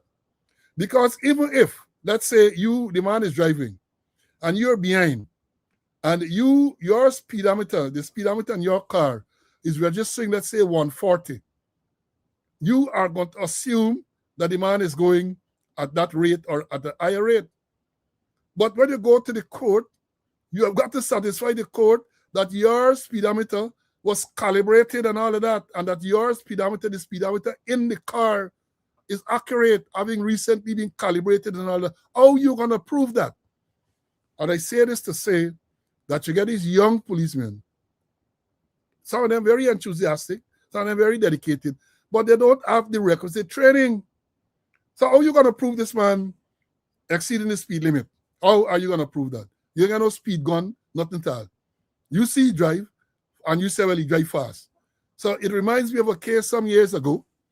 Here it is said, an Indian man, countryman, not very educated, giving evidence in a court and had to give evidence about the speed at which a vehicle was going. So the liar, bright liar, asked him, how fast was the vehicle going? The man said, me don't know about fast and all that. The man said, well, tell us how you think, how can you conclude that the vehicle was going fast? The man said, well, let me look up the road, me see him till so. And then here, boom, and he did till so. So that is fast. The man said, when I look up the road, me see him till yonder, till so. And then here, boom, and when we look the other side, he did till so. So yeah, he did going fast. So maybe that's the type of evidence this young policeman will give, young Lance Corporal. And then he asks the man, what he say he want? Relevant documents. What are relevant documents? When you, the police, are requesting documents, you can't, well, relevant documents. And that reminds me too of my late friend, Neville Denny, lived on the East Bank. Going home, he tell me the police stopped here at Providence and asked him for his papers. He said, just reach into the back seat. I gave them Chronicle and Starbrook News. Because that's my papers are in the back seat. And the policeman watch it, shake his head and say, all right, sir, go on. What are relevant documents? I said it before, let me repeat it there for emphasis. A driver must always have, once you're driving, you must always have your driver's license. Police can demand that you produce your driver's license, and you have to produce it on demand. There's not something you can say, well, you can bring later. You have to have your driver's license because that is evidence that you're licensed to drive, and you're licensed to drive the class of vehicle that you are you're driving at the time. So driver's license is a must, right? And let me say this: police ask you for your driver's license, you have to give it to him. I know the problem. I know where some people say, well, you get it a carry away and so on. They're not supposed to take it away. You give it to them, they're supposed to examine it and make a record of the driver's license, right? All right. The other document you need to have in the vehicle is the certificate, what you call the certificate of fitness, needs to be in the vehicle. You have to have that. If it's and this is what the law is, it can change. If it's a car, right, it's ought to be displayed on the front windscreen of the vehicle. Because again, the older men would remember them car long ago came with a wrong receptacle for you to put in the fitness. Vehicle now for the longest while. Y'all remember that? The older guy, Ivor, and them, Ulrich, and them might remember, used to get Patrick, you're there in the age group, Patrick, where they got a little wrong thing with a glass face and thing, and that was at the top of at the front windscreen and the frame. So you have to have that, right? Now, the revenue license of the motor vehicle ought to be displayed on the left front of the vehicle. You got the GRA every year, you get the revenue license, you have to put it there. I have an issue with the revenue license because you have to display it, and the revenue license carries your name and home address. So anybody can come and look at your car, know your name and know your address. There's a security risk. And when they talk about security stuff, those are some of the things they should look at. That thing should be modified. The revenue license should be there. Now, there's no other document that you need to have with you, including your certificate of insurance. If you have it, yes, you have it. But there's no requirement for you to always have your certificate of insurance with you. The law provides for you to produce it within 5 days of it being demanded by the rank. So rank stop you, you don't have it, he has to give you 5 days. And you have to indicate where you will produce it. You don't have, he can't tell you bring it to Brickdown Police Station, can't tell you take it to Providence Police Station. You can say to the policeman, look, I live in New Amsterdam, I'm going to take it to Central Police Station at sunset time. And at the police station, there ought to be what is known as a production book. So when you go there, the document is produced, a record is made, and then that information is sent to the relevant station. When it comes to the registration of your motor vehicle, traffic man ain't got no business with that. You certificate, your title for the vehicle. The only time the police should have an interest in that if they're investigating some fraud or something like that. But it's not a document you should have with you. So I don't know when this policeman tells this man about the relevant documents, I don't know what he's talking about. What are relevant documents? And again, there's where training comes in. Can the policeman just say, can I see a driver's license, sir? Driver's license. Can I see the fitness for this motor vehicle? Fitness. You have to look to see that the revenue license is current. You can ask your insurance. Can I see your certificate of insurance? If you have it, you produce. If you don't have it, then as I said before, you get 5 days to produce that certificate of insurance. And this again comes to training. That is why you find, because of lack of training, there's so many altercations with the police and drivers and members of the public. These ranks are not taught these things. You're going to ask them, give me, I want to see a relevant document. And then a very egregious part of this whole thing is that the police take out the phone and flashing the man driver's license. Wrong. Wrong. The police ought to be issued with a pocket memorandum book. All ranks. I don't know if they still issue that, because that is said is one of your appointments. One of your appointments. So when you're in training school, you have to know what are your appointments. Your pocketbook, your whistle and chain, what else? And your duty badge. Those are your appointments, and you ought to be issued with a pocketbook. So the traffic man, when he stops you, you ask your driver's license, you produce it to him, and he makes a note of your name and address and whatever else in his pocket memorandum book.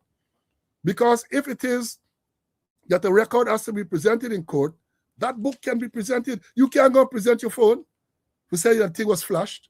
And then the question is, when you use a phone, which is a private phone, to flash the record, what happens to that record on your private that phone? What happens to it? Right? What happens to that? But these are things, and let me say this before bringing CC, because when we were asked to revise the police standing order back in 2019, right? We recognized that they had this issue. There was no standing order relating to the use of electronic devices, right, in the police force. Never had such a standing order. We devised a standing order to deal with use of electronic devices, i.e. cell phones and iPad and all this everything. Standing order was devised. On Christmas Eve Day, 2019, Christmas Eve Day, I took it to Commissioner James. And I said to him, this thing requires urgent attention. And that was shortly following the incident with Tina. You remember that incident somewhere in Barbies, New Amsterdam, I think, with 2 women who were arrested, and then they behaved bad in the police station, and the police video recorded the behavior and put it on social media. And we said, look, something has to be done to deal with this. That should not happen. And then you had the incident too with Ryan Effin Crawford, the attorney at law. And that is what you say, yeah? So it's not, I think, Mr. Crawford, I don't mean to disparage you, but I'm just quoting you. When the police ask you his name, police stop you. Without justification, right? Police stop you and ask you your name. Say, I am Ryan Effin Crawford, right? But he didn't say Effin, he used the full word. We thought it necessary to put together a standing order to govern the use of electronic devices, especially cell phone. Because you drove around the place, I see policemen on traffic duties and other duties, cell phone. Some of them devise some ingenious ways that stick it in the helmet. They do what? So we know it's wrong. We say it's wrong. We did that. What happened? Nothing. Nothing. So I'm saying to you again, based on that incident, and one would expect, or one would have hoped, that at the training level, they would put these things in place, right? Get standing orders, send out messages, telling policemen, all instruction classes to try to get rid of all these improper and unprofessional conduct. But they're not doing that. They're not doing that. Their attention is focused elsewhere. And that is why the relationship, as I said, is going bad. But let me compliment the guy. Compliment the guy, because he did hand over his documents, even though he protested. He said he was going to cooperate. He handed over his documents, and he stood his ground, because they think the police was telling him to drive to think, man, I am driving going back nowhere. I am going to, I think he was going to town, wherever he was going. So I'm going there because the police wanted him to turn back. He said, I'm turning back. And as we said the other day, dealing with the Mohammed's sister's case, police can't tell you to drive to no police station. If they want to arrest you, they can arrest you. Why are you going? And then they're telling you, just drive to the police station. Why? Why? And as Attorney Devonish says, once you restrict the person, it's unlawful. It's unlawful. And then everybody nonsense in this thing. They tell that in the Azudin Mohammed's sister's case, they make a big flash in the release that she's gonna be. I think today they were to go back to court, go back to the police station, to failing to comply with instruction from the police. What nonsense is that? Police tell you drive to go to the station. That instruction is unlawful. So you have no, you're not compelled to carry it out. Why are you going to the station? Why? So I'm going to follow up today to see what has happened to that matter, because I say they impounded the car unlawfully, illegally. They claimed the car in the police station compound. I saw pictures circulating, when they had absolutely no right to take the vehicle here and keep the vehicle. Because if it is that the vehicle, as I say, get tint, the minister said tint is still next year. Minister, but they get tint. If it is that the vehicle has any defect, whether with lights that they shouldn't have and so on, you still don't have the authority to keep the vehicle. You still don't have the authority. You can revoke the fitness of the vehicle. And once the fitness is revoked, then you can instruct that this bike, you can drive in. They can come with a tow truck or something and take it away. They can use a tow truck. Somebody saying that the man was going to Linden. The man was going to Linden and they want him to turn back. The man said, me turning back. Kudos to him. And here, we are not advocating lawlessness, because we know them, these mentally challenged sycophants they have, that says Sloan Conway promoting law. It's not lawlessness. We're promoting lawfulness. You're telling the man going to Linden, you tell he must turn back. What for? Because he's speeding? Even if he is speeding, speeding is not an arrestable offense. Even if he is speeding, issue him with a ticket. If you don't have a ticket book, you get a thing, make a record in your pocketbook, and then summons. And then if you're speeding, the police have a legal responsibility to give you a warning of prosecution. That's what the law says. So the man speeding, at no time I didn't see the police attempted to warn this man of prosecution. I know if he did so when the camera wasn't rolling, but all this type of thing is training. And of course, they'll only train when they know. So, as I said, the man right now to turn back, they're going to bring out them Germans from the Volkswagen company who say, well, slow, encouraging lawlessness. People have rights. People have rights.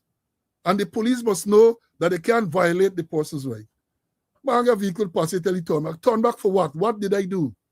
Aren't you speeding? Well, there's not something will cause him to turn back and go to the station.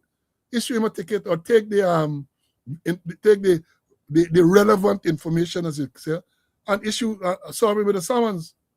Right? But those are, so I thought I'll comment on it because I saw it, and again, we commented on it before, and it would appear as though the police are learning. It's again like the police are learning. And talking about that, I saw another two embarrassing videos. Two embarrassing videos. I'm not sure where it would appear police approach vehicle, one a female, and the female special constable. Let me tell you all this. Because when I looked at her uniform, she had on the vest and so on, but it's a brown top, so maybe a female special constable in traffic duties. She got to a man, they claim that she wanted a raise, and the man said, nah. Well, then the next one got to the man, he said, today's the day. Man said, not today, brother, not today. And then he moved on. But they weren't aggressive. They weren't aggressive. Think tight. Think tight. Once the people tell them they ain't giving nothing, no demands were made and so on. No demands were made. But it's embarrassing. It is embarrassing because it is clear that people are now recording these things to embarrass the police. And therefore, they should be, when you see these videos, the administration of the force should deal with those people. It's embarrassing. But how are you going to deal with them when you're dealing with the kid who took $8.5 million from Amir Ahmad? How are you going to deal with them? What are you going to tell them? Let me bring in CC to comment on this. CC, your take on this incident on the highway. Well, I saw the document, the documentation, and it was shocking, especially on the part of the police asking for relevant document, flashing the man's driver's license, and all kind of thing. But the man stood his ground. Now, as you mentioned, that you don't have to flash anybody's driver's license. You're supposed to be issued with a pocketbook, and you make the necessary entry in your pocketbook for future reference. But this thing with cell phone, it's really gone out of hand. And as you mentioned, Paul, when we were reviewing the standing order, I said we didn't review nothing. We dealt with electronic devices. We dealt with it, and we gave Leslie James a Christmas gift. We say, take this, this is what we review, and this can work here. Get your executive leadership team to review it and come up with something. Paul, I don't like to want to comment too much about training, but it's lack of training. But then how are you going to get the training? When the director of the academy or something, the town academy? Just changing the name and call it academy and there's it? No way. And that must be the only academy in the world that doesn't have any department. You expect maybe you have a department of criminal law, a department of police practice and procedure, and all these other things, but there's no department. And then if you want to get accreditation, you got to go to CALIA. CALIA sets the gold standard for you to be accredited. Well, here you have it, training. The head of the training department went to Russia. I think spent about 4 years or 5 years, 1 year learning the language. Returned and did extremely well. Did extremely well in forensic science. And here is that person in charge of the police training division. With all the thing happening, that so many unsolved crime, that begging for forensic investigation, and you have person who's highly trained sit down in an office at the training division when they're supposed to be there going on the scenes to have forensic evidence. And then when you look at training, what they're doing now, when you talk about the immorality and the unprofessional behavior that's still going on, what the instructors are doing now is business.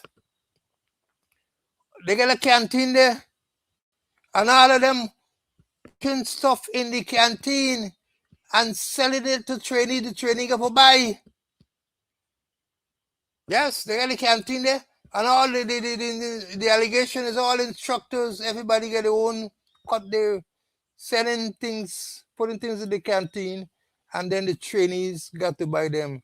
Remember, I spoke about last year where they had a group of Amerindian police that went to Barbies to do Christmas policing, and they had shine boots. And he asked me, "Hey, how you wearing these shine boots?" I said, they had to buy the boots. They bought the boots from a police corporal at the training environment who was fronting for a very senior officer. And the trainees have to push their hand in their own pocket and buy the boots. And up to now, they pass out. I think they sent back them was the old squad to the Upununi there, and then get back the refund for the boots that the police corporal sold to them. And now the thing continuing in the canteen, they're selling stuff, instructors selling stuff. And they get instructors. They get people who are trained as instructors. Even officers there. Those persons aren't trained. This is it's like a dumping ground. And as Michael Holden would say, giggle, garbage in, garbage out. No kind of proper training, no kind of instructors, the head and ready yet, especially in the field of training. Forensic science, yes, full marks. So all kind of thing will happen. Persons pass out and go up on the road and they ain't ready yet. They don't know simple definition. They don't know what to do, so they form their own rules. But I hope, I'm praying, because the training is very dear to me, that they put the right type of persons there. Get rid of maybe all of them that they get on there now. Get rid of them. Get new blood. Get them trained. And then a big mistake they're making is that they're dealing with the Cyril Potter College of Education, Cyril Potter College of Education, dealing with pedagogy, the training of children. They got to engage the University of Guyana Institute of Adult and Continuing Education to train, because police don't take on boys and girls, they take on big men. And adults learn differently from children. And if when adults you don't treat them a certain way, when the environment is not what they liking, they would vote with their feet. They'd walk away. They go along the way. So we're saying deal with andragogy, not pedagogy, not how children learn, how big people learn. Understand the nature of adult learning, how adult learn. All of the talking, but they need to be positive and shake up that college here. Shake it up, inject new blood. And I guess what I want good people about the place there. They ain't got plenty, but you could start with them and develop the system. Well said, my brother. Well said. And let me put in my 2 cents that it is time they think outside the box, right? Because you have a lot of people outside, former policemen, retired policemen, with a wealth of knowledge in every aspect of policing, every aspect. When Linus was there, I think that started it. Employ those persons to teach specific subjects, statement writing, caution statement, diary, occurrence book. Employ them. Let they have the knowledge, they have the skill, they have the experience. Rather than you bring in some corporal or some sergeant from somewhere, he might know, but can he teach? Can he teach? Don't worry with Sloan Conway. Sloan Conway are persona non grata. But you have a lot of other persons out there in the society, we talk about the police, former policemen, wealth of knowledge, murder investigation, fraud investigation. You can't stop them. They have the training abroad, overseas, abroad, locally, and they have the experience in the organization dealing with these things. But they're not thinking outside the box. They pick up some corporal or some sergeant from somewhere, bring him there.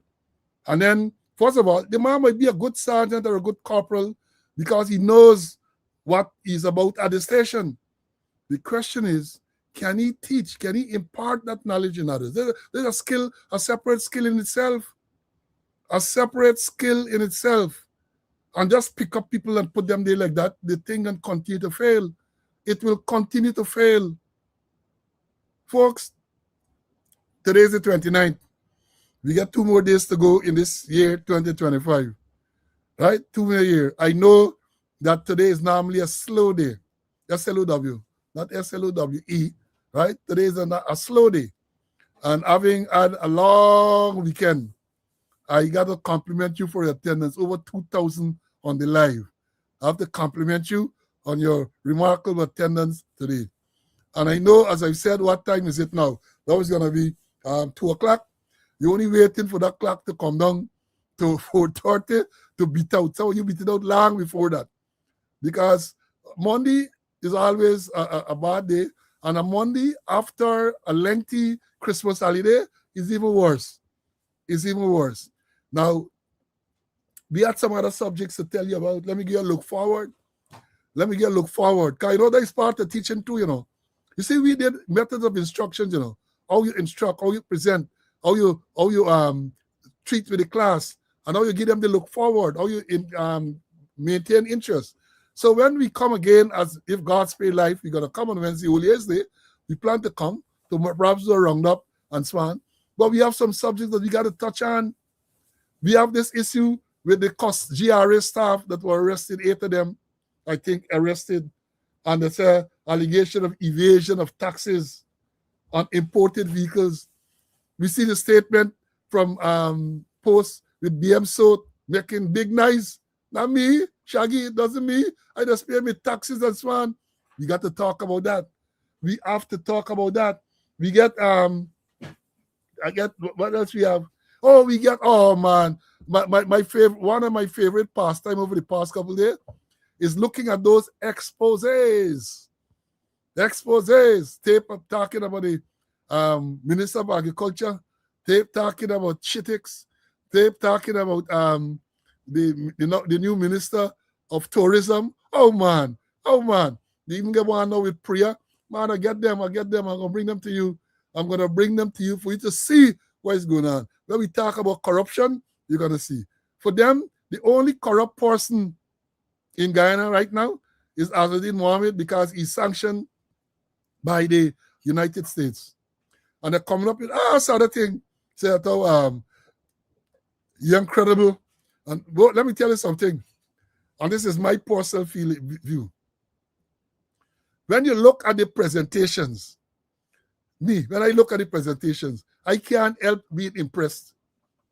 I cannot help being impressed by the way it is presented and what is supposed to be facts that are presented.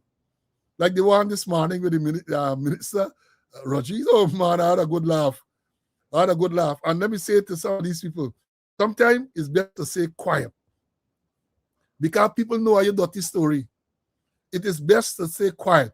Because when you listen to some of these things, when you read some of these things, and then you hear the response, you want to know what they're really talking about. Because based on the response of some of these ministers, PPP ministers, people better than Warren Buffett, Warren Buffett, the billionaire in the US, he's 95. People better than Bill Gates. And Bill Gates is what? Bill Gates is 70 years old. These are billionaires. They're better than the man from India, what you name, Mukesh Ambani, who is 68 years. These are billionaires we're talking about, who took a long time to acquire their wealth. And when you look at the span of time in which some of these people have acquired this wealth, they got to be better than investors and all of these people. They have got to be better investors than some of the world's greatest investors, like Warren Buffett. Now he's one of the richest man, I think 11th richest man in the world. He's 95 and still they're in the thing, right? Bill Gates, we know Bill Gates, 70 years old, billionaire, multi-billionaire. Mukesh Ambani from India, 68 years, billionaire. We get some of them, they said the minister's son is 30. I sure is the minister age. Susan Rodriguez is 30 something, right? And that remind me when the current president was the minister of housing and he bought that big fancy property at Lenora, they say he was 31. When he acquired, now I should say bought, when he acquired, they say he was about 30. And so on. Some of these people know how to invest more than the average people. But we're going to talk about that in greater detail a little later. We're going to talk about that some other episode in greater detail. I just whetting your appetite. But we're going to come back to them matters at some later time. Folks, we have had a nice morning. And one of the things we need to talk about too, this has been on the back burner for a little while, is the new Breakdown Police Station. I have a lot to say about that. And also we have the challenge to the constitutionality of the Fugitive Offenders Act. We have a lot to discuss. And then we have it over the Christmas period, telling people about integrity and traffic discipline and all this stuff. It can talk about integrity. Imagine that. Imagine the Commissioner of Police, Clifton Aiken, 8.5, talking about integrity. He lecturing to CID ranks and things about integrity. I show me and them, the force being a discipline force, they're going to sit down there, and listen to you, and they're jamming one another. They're unching at one another. What are you talking? What are you talking? What are you talking about integrity? He take $8.5 million, and he telling me, he taking a little raise, and he tell you about integrity. What are you talking about? Now I'm going to tell you, but them are going to talking among themselves. Big laugh. They're going to take you, make the laughing stock. You're not a Santa. He talking about integrity. What you know about integrity? You can spell integrity. You know, talking about transparency. What you know about transparency? He talking about professionalism. What you know about professionalism? That is what they are going to be whispering. They're not going to tell you nothing up front, but that's what they're going to be whispering. Normally, a proper commissioner of police, proper commissioner, not an extended squatter, would have sought to have an end of year press conference, interacted with the media people. I was looking together at a video I saw, I don't know, when I see this thing, I got to try and save them right away. One of these islands, a man died in police custody. Senior police officer facing up to the media to explain what transpired. Senior police officer facing up to the media to explain what transpired. We had in one, I think it's the Bahamas or somewhere there, a senior officer held and charged in Miami for drug trafficking. The commissioner resigned. Because he said it happened on his watch. The commissioner of police for that island resigned. We go on 4.4 tons of cocaine. In that, sir, they send him on administrative leave. Commissioner sit down there. He see something wrong. The government see something wrong with a massive operation like that involving the U.S. And then they thought it best not to inform the local police. They involved GDF. They involved the CANU, that is the Custom Anti-Narcotics Unit. They didn't even see it fit to tell the commissioner of police about this operation coming. Why? One can only conclude that they don't trust the commissioner of police. And if you don't trust the commissioner of police, if a foreign authority has no faith in the commissioner of police, is telling, look, we mounting this big operation within your jurisdiction. Why is he there? Why is he why you continue to keep him there? Is so much secret you get for y'all? Is so much thing you got to cover up that you're afraid to let him go? That's the only conclusion any reasonable person can come to, right? That you want he go because either you get more nasty work for him to do, or you're frightened, he go and he talk out the turn. Once you have him there with the swords of Damocles hanging over your head, then he got to toe the line. Maybe that is it. So, folks, we have a lot of those things to talk about. And I said, God's Prayer Life, we're going to come again on Old Year's Day, right?